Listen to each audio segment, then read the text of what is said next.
Hello दोस्तों, आज के इस वीडियो में उन छोटी छोटी बातों को बताने का प्रयास करूंगा।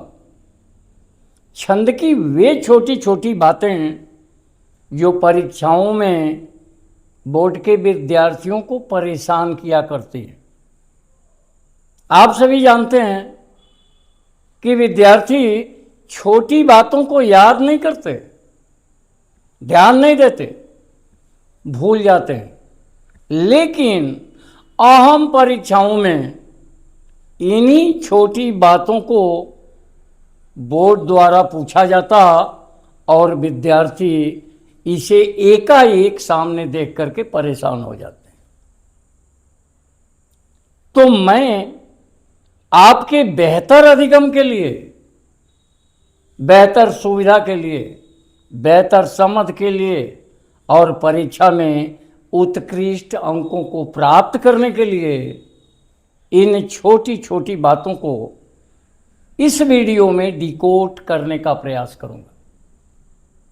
आप देखेंगे छंद के ये ज्वलंत मुख्य सवाल जो बहुत कम है, मुट्ठी भर हैं, इनकी संख्या बहुत कम है, जिन्हें आप रिमेंबर रख करके, याद करके परीक्षाओं में अच्छे अंकों की प्राप्ति कर सकते हैं। तो आइए, स्क्रीन बोर्ड पर आप देख रहे हैं छंद के बहुविकल्पीय प्रश्न, जिनके उत्तर नीचे देने का मैंने प्रयास किया है।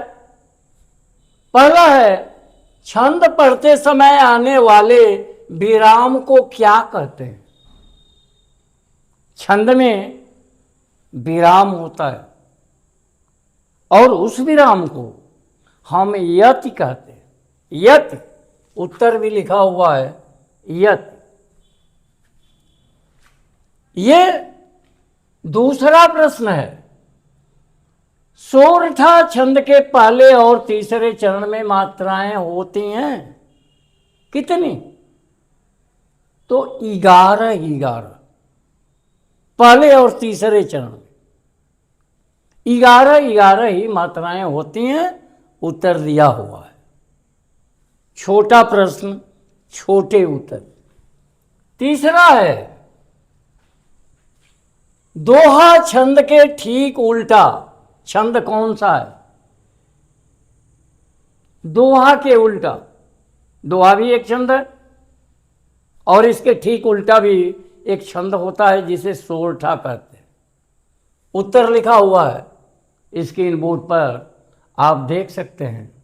सोरठा है जो दोहा के ठीक उलट होता है। चौथा प्रश्न है, रोला छंद के कुल कितने चरण होते हैं? छंदों में रोला और उसके चरण, तो रोला छंद के 4 चरण होते हैं। यहां उत्तर लिखा हुआ है 4 चरण।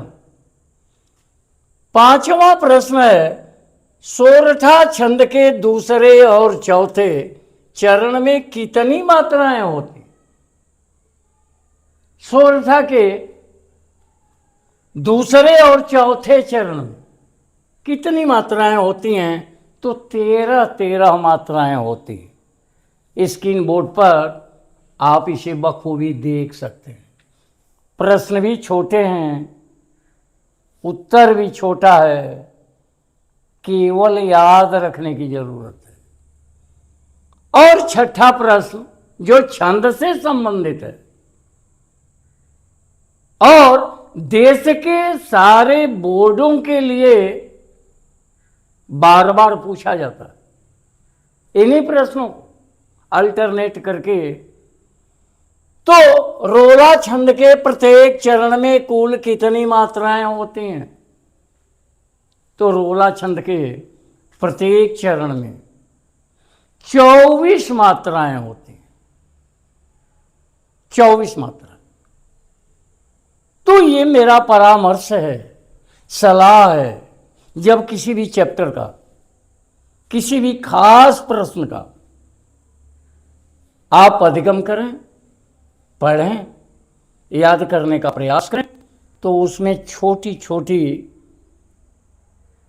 चीज़ों पर विशेष ध्यान, यही ध्यान आपको परीक्षा के लिए अहम स्थान दिलाने में आपकी मदद करेंगे। जय हिंद। लेकिन एक लाइक सब्सक्राइब करना नहीं भूलेंगे। अगले वीडियो में हम आपसे फिर मिलेंगे। जय हिंद।